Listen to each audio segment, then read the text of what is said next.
Hi viewers, welcome to Tamil stocks. சிவப்பு கொய்யா, வெள்ளை கொய்யா ரெண்டுத்துல எது சிறந்தது? இந்த ஒரு பழத்தை சாப்பிடுவதால நம் உடலின் பல பிரச்சனைகள் தீரும்னு சொன்னா நம்ப முடியுதா? அந்த பழம் வேற எதுவுமே இல்லைங்க, கொய்யா பழம் தான். இந்த பதிவுல கொய்யா பழத்தோட நன்மையை பத்தியும் அவற்றில் உள்ள வித்தியாச பத்தியும் நம்ம பார்க்க போறோம். நம்ம சேனல் இப்பதான் வீடியோ ஃபர்ஸ்ட் டைம் பாக்குறீங்கன்னா சப்ஸ்கிரைப் பண்ணிட்டு பெல் ஐக்கானை கிளிக் பண்ணுங்க. கொய்யா பழத்துல அதிகமா இரும்பு சத்து, கால்சியம், பாஸ்பரஸ் இருக்குங்க.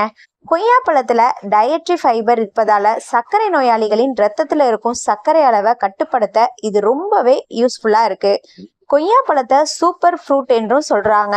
கொய்யா பழம் சாப்பிடுறதுனால இதய ஆரோக்கியத்தை மேம்படுத்த உதவுது. மாதவிடாய் காலத்துல ஏற்படும் வயிற்று வலியை சரி செய்ய இது ரொம்பவே உதவுது. செரிமான ஆரோக்கியத்திற்கு ரொம்ப நல்லது. உடல் எடையை குறைக்க வெகுவா உதவுது. உடலில் ஏற்படும் புற்றுநோயை குணமாக்குது. நோய் எதிர்ப்பு சக்தியை அதிகப்படுத்துது. சரும ஆரோக்கியத்தை மேம்படுத்துது. சிவப்பு கொய்யால நீர்ச்சத்து அதிகமா இருக்கிறனால சர்க்கரை மற்றும் ஸ்டார்ச்சின் அளவு குறையுது. விதைகள் குறைவாக இருக்கும் சிவப்பு கொய்யாவில் கேரோட்னோடைட் அதாவது பிக்மெண்ட் உள்ளது. இதுவே கொய்யா சிவப்பாக இருப்பதற்கான காரணம். காய்கறி மற்றும் பழங்கள்ல இருக்கும் சிவப்பு, ஆரஞ்சு, மஞ்சள் நிறத்திற்கு இந்த கேரோட்னோடைட்ஸ் பிக்மெண்டே காரணமாகும். இதனால வெள்ளை கொய்யா மற்றும் சிவப்பு கொய்யாவின் சுவையில சிறிதாக மாற்றங்கள் இருக்கும். சிவப்பு கொய்யாவின் சுவை நன்றாக இருப்பதால அதுல ஜூஸ் செஞ்சு குடிப்பது ரொம்பவே நல்லது.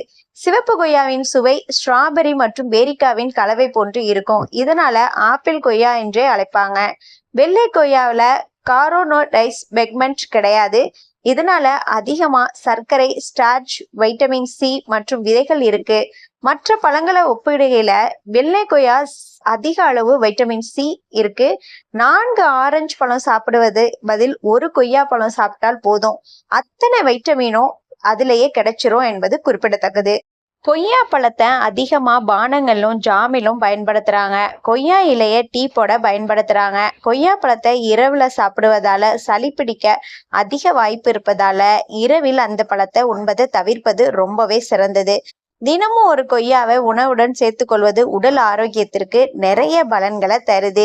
இந்த வீடியோ உங்களுக்கு யூஸ்ஃபுல்லா இருக்கும், பிடிச்சிருக்கும்னு நான் நினைக்கிறேன். மறந்துடாம சப்ஸ்கிரைப் பண்ணுங்க, பெல் ஐக்கானை கிளிக் பண்ணுங்க, உங்க ஃப்ரெண்ட்ஸ் ரிலேட்டிவ்க்கெல்லாம் ஷேர் பண்ணுங்க. எனக்கு தொடர்ந்து சப்போர்ட் பண்ணுங்க.